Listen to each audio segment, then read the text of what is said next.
Hello प्यारे बच्चों, जय श्री श्याम। आज की जो क्लास है इसमें हमारे कुछ न्यूमेरिकल क्वेश्चंस हैं, केमिस्ट्री और फिजिक्स दोनों के हैं, है ना। तो उनको हम आज करेंगे और बाकी जो लेने वाले क्वेश्चंस हैं वो आप कर लेना, क्योंकि एक दो क्वेश्चन है जो मैंने यहाँ पर बोर्ड पर नहीं लिखे हैं, क्योंकि लास्ट जो क्लास थी उसमें हमने 40 तक क्वेश्चन कर लिए थे, ठीक है। और आज जो हमारे क्वेश्चन है 42 से है और 45 तक है। 45 का एक और क्वेश्चन है जो यहाँ पर नहीं है, वो अभी हम लिख देंगे उसको। चलो बढ़ते हैं हम इस क्वेश्चन की तरफ। इसका आंसर क्या आएगा बच्चों? देखो क्या है, CaCl2 के सूत्र इकाई द्रव्यमान का परिकलन कीजिए।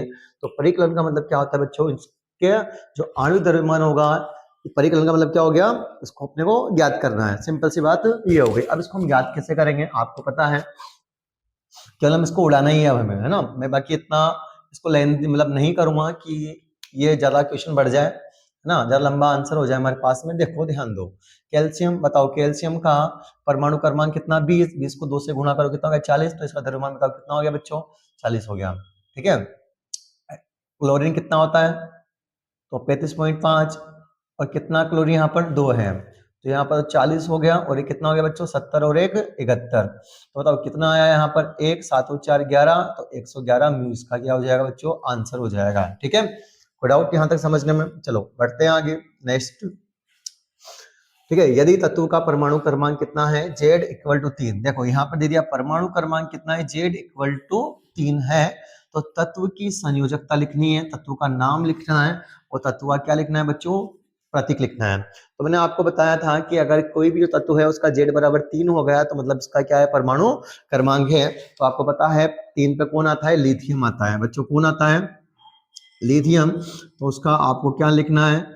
नाम लिखना है। नाम क्या हो गया बच्चों? लिथियम हो गया। अब लिथियम का जो संयोजकता कितनी होती है तो आप भी जानते हो, +1। कितनी होती है बच्चों संयोजकता? +1 होती है। क्लियर, ठीक है। ये इसका आंसर हो गया।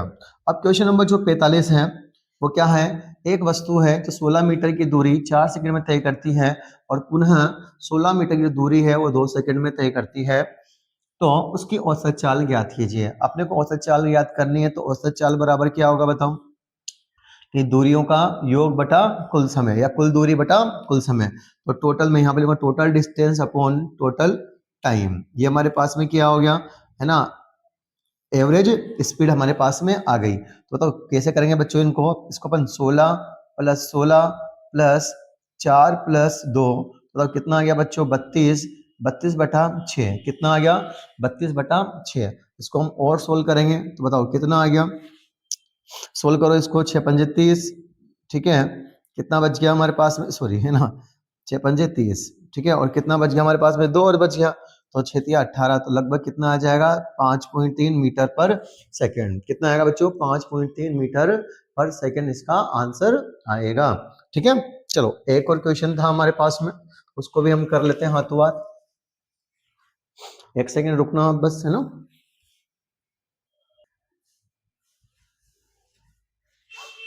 आपके पेपर का लास्ट क्वेश्चन, ठीक है बच्चों। क्या है लास्ट क्वेश्चन? एक वस्तु का भार पृथ्वी की सतह पर मापने पर 10 न्यूटन है, इसका भार चंद्रमा की सतह पर कितना होगा?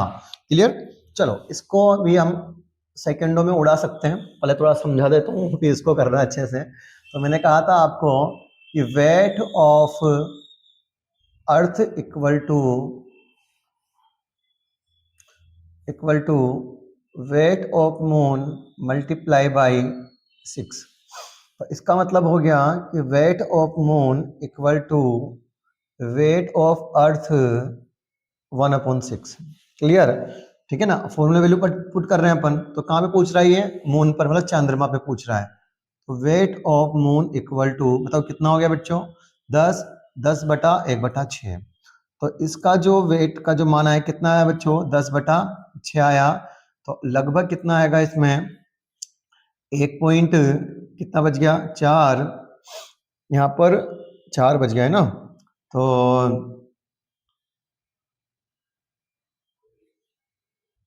न्यूटन, 1.6 न्यूटन आएगा। क्लियर। अब इसको डाइट करो तो इतना सही कि सर ये तो 10 है और ये कितना है? चंद्रमा पे पूछ रहा है, तो 10 में किसका भाग लगा दो बच्चों? 6 का भाग लगा दो, तो लगभग हमारे पास में कितना आएगा? 1.6 हमारे पास में आंसर आएगा। क्लियर प्यारे बच्चों, ठीक है। उम्मीद है कि समझ में आए होंगे क्वेश्चंस, आपका पूरा पेपर सोल्व हो गया। तो आपको आपके आंसर्स मैच करने हैं, कितने आपने क्वेश्चन सही करे हुए, कितने आपने गलत किए। ठीक है, और वीडियो आपको सारी जो मैंने वीडियो बनाई है वो अच्छी लगी हो तो अपने दोस्तों को उसको फॉरवर्ड करें, लाइक करें और शेयर करें। आज के लिए इतना ही, मिलते हैं हम नेक्स्ट क्लास में। Wish you all the best, bye bye.